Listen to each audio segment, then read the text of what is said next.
So a couple weeks ago, I made a pretty bold claim that Kugi Summer Lovers War is not the peak of romance. I stand by that fact, as I today will be sharing with you some of my favorite okay, maybe not my favorite, just some romance manga that I want to recommend because I wanted an excuse to recommend romance manga, and starting a fight about romance manga is probably the best way to do it.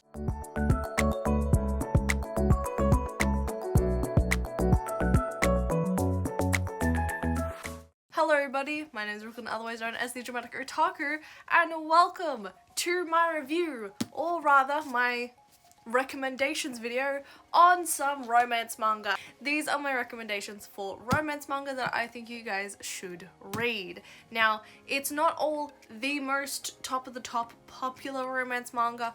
These are just ones that I've read that I recommend to people that I think is fun, not necessarily what you're gonna love the absolute most. This is the most amazing romance manga in the entire world. This will be your favorite romance manga of all time, blah blah blah blah blah. No, just some stuff that you might recommend if you like some fluffy stuff, and it is a wide range of variety of manga. I say as most of them are mostly in school settings. Let's begin with probably the most easy answer for a good romance manga, being Ouran High School Host Club. A rom-com series about a commoner protagonist Haruhi Fujioka as she maneuvers her way through the rich kid school of Ouran. When trying to find a quiet place to study in the also social school of Ouran, being quite loud, she walks into Music Room 3 and on extension, the Host Club. And on extension again, an 8 million yen vase. Something of which she cannot reimburse. To pay off her debt, she joins the host club, except everyone, and I mean everyone, doesn't realize that Haruhi is a girl, and thus the cross-dressing love affair begins. Ouran personally, while it was my first manga, and yes, it does have a sacred place in my heart, especially with it being one of my first anime I watched as well, Ouran is genuinely a manga that you can read again and again and again and always have a good time. And if you do enjoy watching the anime, then read the manga. You are missing out on a lot. The series as a whole, as I mentioned in my Kaguya-sama video, starts off on more of the comedic side and then falls into the romance side and a little bit of the drama side at the end of the series. However, it is just a wonderful read in general, and especially if you do want to get into more romance anime, this is definitely the starting point. The starting point for romance anime. Next is honestly probably my favorite romance anime or romance manga in general, and that is Our Haru Ride, otherwise known as Blue Spring Ride. Our Haru Ride, as I pretty much call it, is quite possibly one of the sweetest romance series I have ever read. Very drama heavy towards the middle and kind of end, but a series I hold quite dearly in my heart. Futaba is a girl who does her best to avoid femininity, having been looked down upon by her classmates in middle school for being popular with boys. However, only one boy ever caught her eye, Ko. Unfortunately for Futaba, he moved away, never to be seen again. Until Futaba is in high school, where Ko magically reappears under a new surname and a completely new personality. Our Haru Ride is honestly a fun series with a lot of drama, more drama than I probably would have liked, but it is still probably my favorite romance anime or romance manga out of the entire lot, just for how engaged I was in the actual series. Some of it was completely unnecessary, but it was fun nonetheless, with fun charismatic characters and a lot of heartwarming moments. Also, Morale is my wife. Can you tell I'm gay? Then following Our Haru Ride by the same author is Love Me Love Me Not. Love Me Love Me Not is a step in the complete opposite direction of Our Haru Ride, and I am so conflicted with this series. I did say this wasn't just romance series I liked, this is romance series I also have problems with. I have been so completely conflicted about this series so much that I gave the entire series, which used to sit up here, to my best friend to read instead because she likes the author too. Pretty much because I didn't want it in my collection anymore because I wasn't gonna read it again like I would with Our Harder Ride or with Ouran High School Host Club.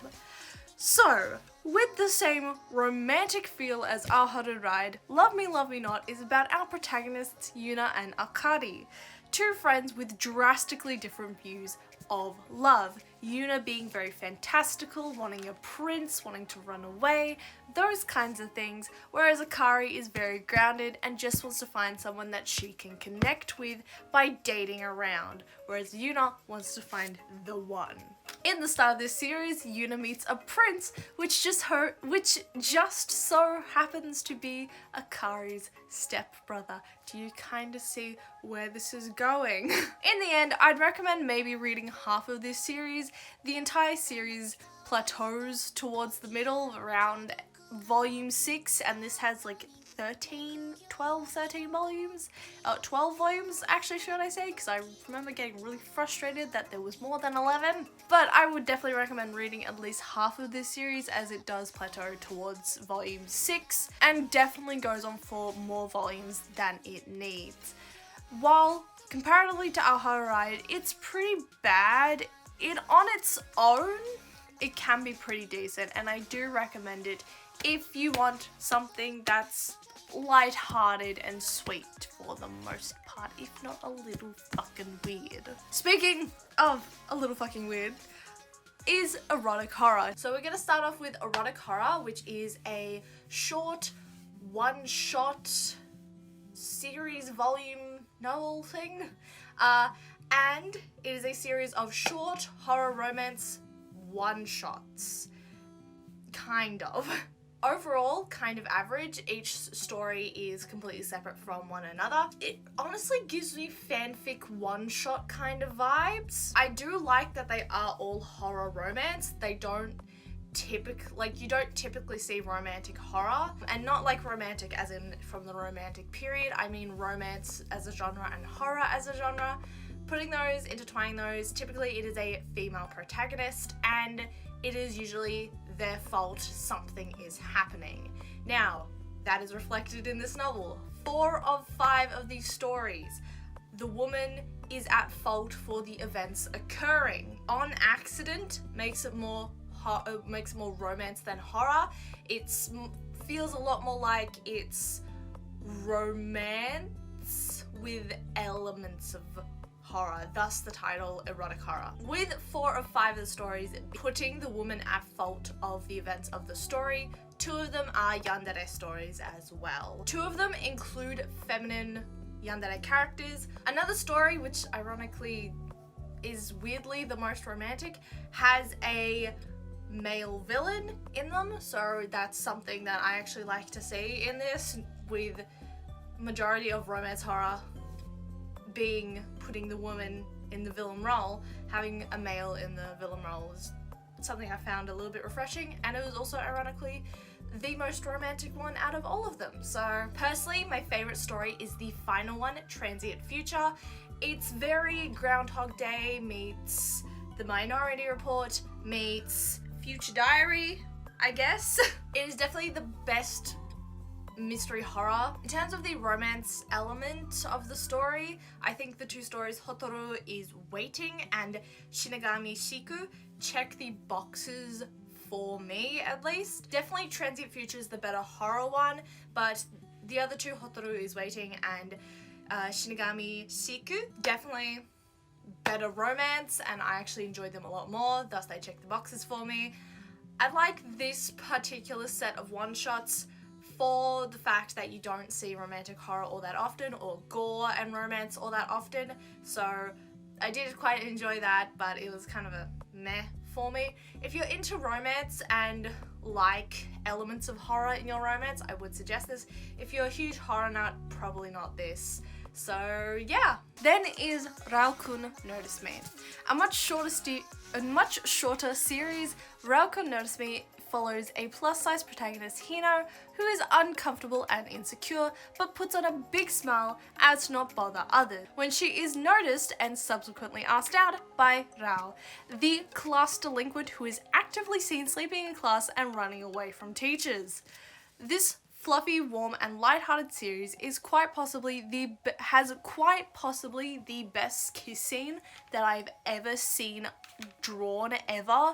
It is more dramatic and romantic than pretty much anything in Oran or anything in A Haru Ride. This is probably one of my favorite very short romance series that I absolutely fucking adore. The connection between the two characters is so wholesome and sweet, and there is an active message about loving oneself rather than just the typical relationship drama that other shoujo such as A Haru Ride has. I really adore this short series. I really adore this series. Now, I have very mixed feelings about how do we relationship. This is about the characters of Seiko and Miwa as they begin a relationship, a woman-loving woman relationship, a lesbian relationship, something which Miwa, the very shy but very attractive Miwa, has never been in before. A relationship, let alone a gay one. So it's a new experience for her, and this is a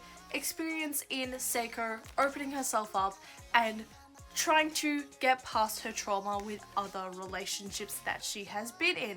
This is honestly a bit realistic to actual relationships, and I don't like it.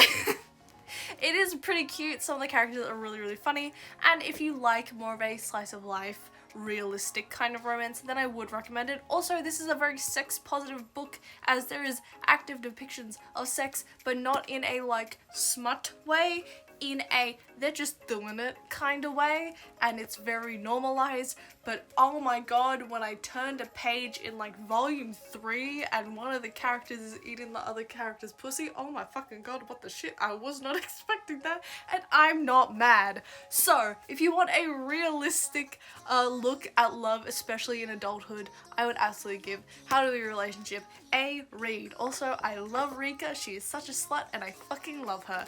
Moving on, we have Yuri Esper, going back to fucking teenage romance.